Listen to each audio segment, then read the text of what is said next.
your current affairs program is back again for this week. I'm Francesca Piribanda, and you're watching The Scoop.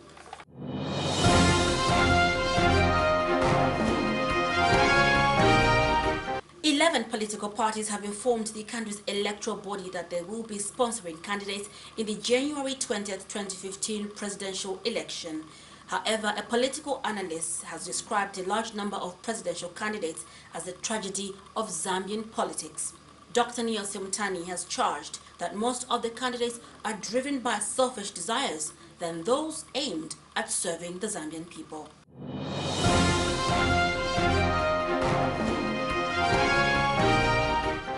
In just slightly over a month, one of these 11 candidates will be Zambia's 6th president come 20th January 2015.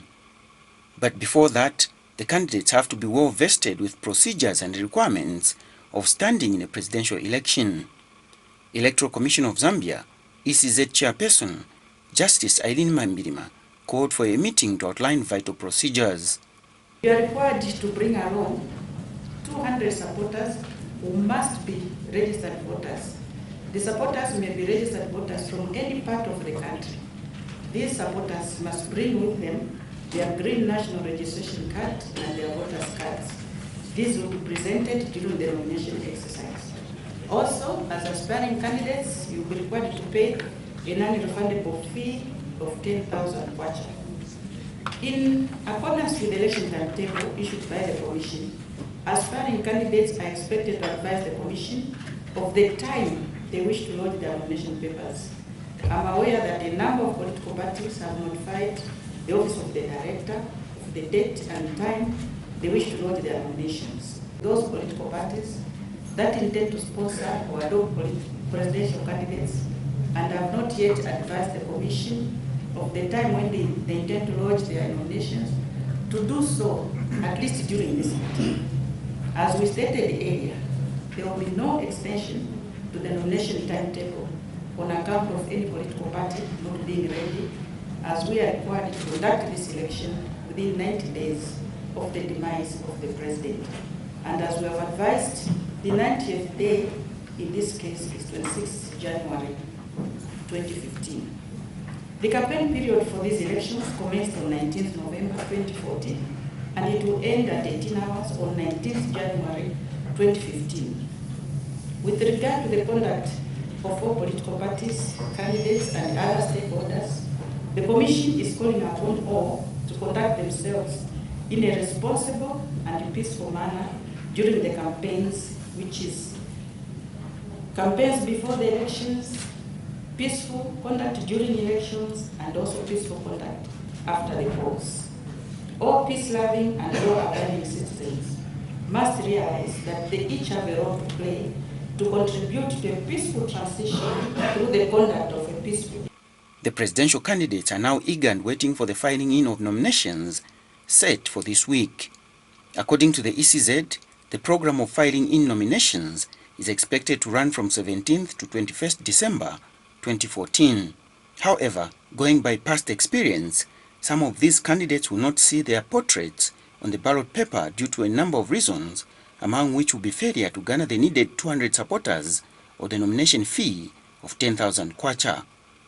In a presidential election coming less than 2 years to the next general elections, why so many candidates jostling for power?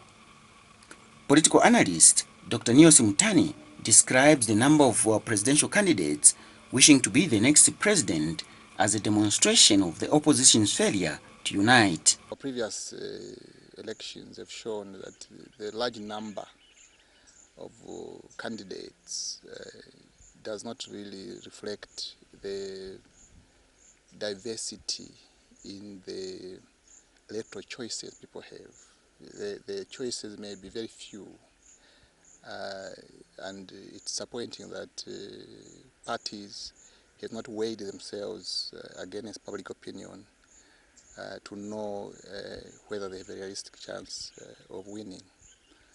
Having said that, it was also expected that the opposition would try to unify so that the campaign is more realistic and the chances for the opposition is enhanced. I am disappointed that they have failed to do that, and it shows the fact that our politics is highly personalized. You know, parties don't think about the common good. They don't think about Zambia as a whole, but they worry more about themselves. Who among them stands a better chance of becoming the country's next president? For me, I think that the choice really will be between three parties. The incumbent, of course, because they're incumbents, because they're in government, they have the resources, they have the institutions to use, and they have the record to defend. But also, I think the UPND has come out strongly as a major challenge, I think, to PF. And MMD, with Rupiah Band as their candidate, I think will offer some contest in this election. But given the record of Rupiah Band having been president, that may affect the opposition vote, because there will still be people who remember him, as you know. He served as president, he gave people jobs, he did certain things for certain constituencies. So it's not long ago, it's only 3 years ago when he was in office. So there will still be constituencies that may still want him back. And that should introduce a challenge to Chilema of UPND, because in my view, UPND and MMD will more or less be looking for support from the same regions.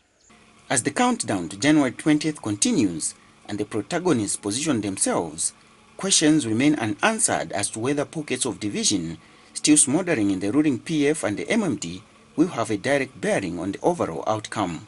I don't think they will have an effect.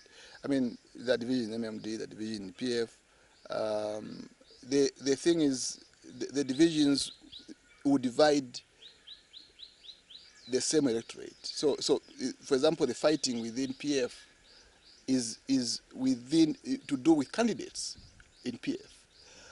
But I don't think it changes the resolve of the membership of that party who want to vote for PF, who want PF to continue in power. But what you should know is that PF has been in office for 3 years, and people who belong to PF have benefited from that 3 years in office. They want to continue to enjoy that patronage of that party after the 20th of January. So they won't want to lose power now.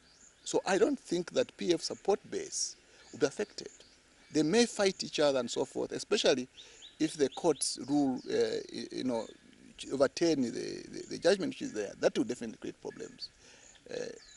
I don't want to comment about that. But the thing is, that violent trek and so forth will continue. The divisions that we are seeing in MMD, I think will only help to divide the MMD vote. Amid these tightening campaigns, one issue that comes up every other election is the source of funding for political parties and whether they should be compelled to disclose people or institutions bankrolling them. There is no law in Zambia that obliges political parties to disclose the sources of their fund. None at all. But even if there was, even if there was a requirement that they should disclose, there are obvious risks, especially for an opposition party to disclose who is funding them. We have seen in the past business people who have been affected, who have been victimized by the ruling party because they are believed to have supported particular parties. When everything is said and done, Zambians are poised once again to make another electoral decision in the country's democratic path reinvented 23 years ago.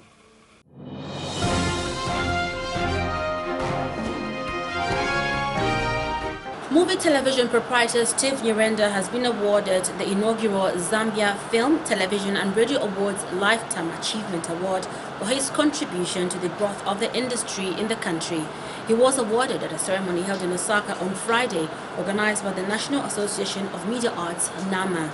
Ready for Marriage R4M presenter Master Chimbala, who was shortlisted in the Most Creative TV Presenter category of the awards, received the award on behalf of Mr. Nyirenda. After years of toiling, making life-changing contributions to the film industry in Zambia, Steve Nyirenda's efforts continue being appreciated. The inaugural Zambia Film, Television and Radio Awards have honored him with a Life Achievement Award. In just slightly over a decade, movie television has made remarkable achievements, propelling the television and film industry to unmatched levels. There's one message that is very critical, Mr. Chair, that Mr. Nyirenda has shared, and that is this part of time where we are not done. The awards, a brainchild of the National Association of Media Arts, NAMA, aims to promote audiovisual works. In total, 20 awards were given out, and many are named after deceased men and women who have contributed in the arts and film industry in the country. Movie Television's Frank Sibuku got the Jomwa Msinje Mwale Award for the Best Screen Comedy for the Red Bag Comedy.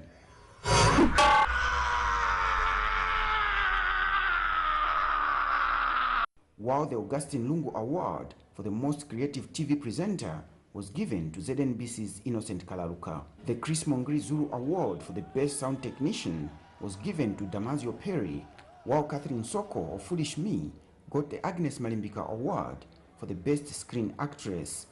Evans Nkoya of Beautiful Lie picked the Dan Sauzande Kanengoke Award for the Best Screen Actor. NAMA National Chairperson Patrick Salubusa is happy with the inaugural awards.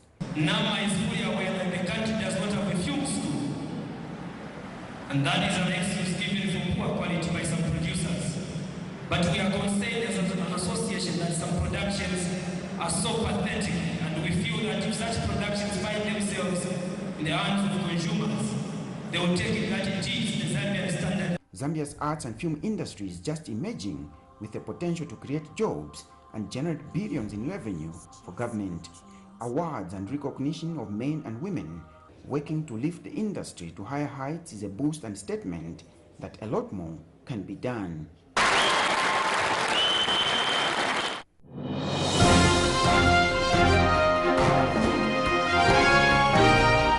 A look at the proverb for this week. This week's proverb says, if your tongue has a knife, it will end up cutting your lips. If your tongue has a knife, it will end up cutting your lips. That's where we end the program for today. Remember that you can get in touch with us by sending us an email at frontoffice@movietv.com for your comments, contributions, or questions. Thank you so much for the pleasure of your company. On behalf of the entire Scoop production team, goodbye.